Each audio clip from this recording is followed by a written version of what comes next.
कहाँ कोई ऐसा मिला जिस पर दिल लुटा देते हैं, कहाँ कोई ऐसा मिला जिस पर दिल लुटा देते हैं।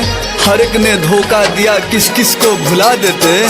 अपने दिल का दर्द दिल ही में दबाए रखे हैं, वरना करते बयान तो महफिल को रुला देते, वरना करते बयान तो महफिल को रुला देते। म्यूजिक बाय प्रमोद परदेसी।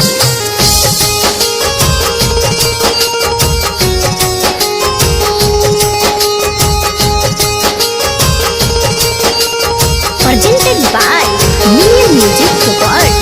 कईनी वफा तोहरा से जानू, काहे तू कैलू बेवफाई हो।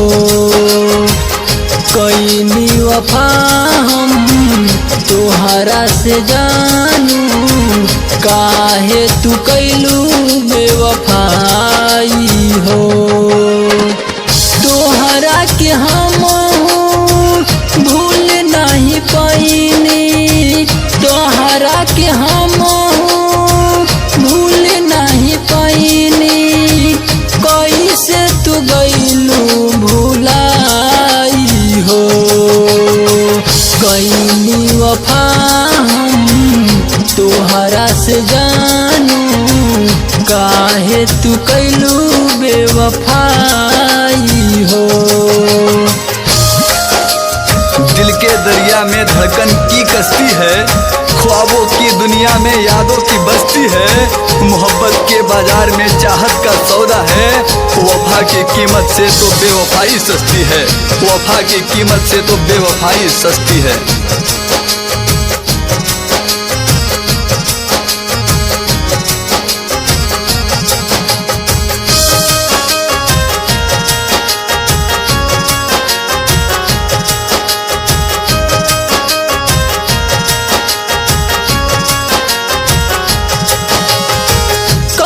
खिलवाड़ काहे दिल के अरमान से, तोहरा के चहले बानी हम दिल जान से।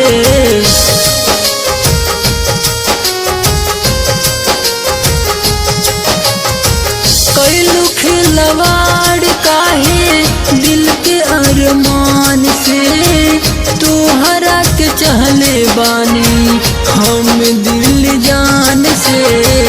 प्यार के बदले में हमरा के गोरी, प्यार के बदले में हमरा के गोरी, दिले मारू तू जुदाई हो। कईनी वफा तोहरा से जानू, काहे तू कैलू बेवफाई हो। रोने की सजा है न ये रुलाने की सजा है, रोने की सजा है न ये रुलाने की सजा है। ये दर्द मोहब्बत को निभाने की सजा है। हंसती हुई आंखों में आ जाते हैं आंसू, हंसती हुई आंखों में आ जाते हैं आंसू।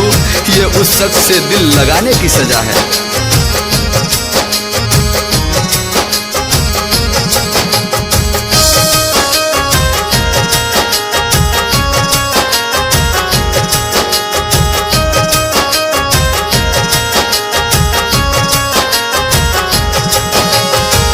चंदन के प्यार के कैलू नात कदार हो। देखे के सूरतिया तोहरो तर से नजार हो।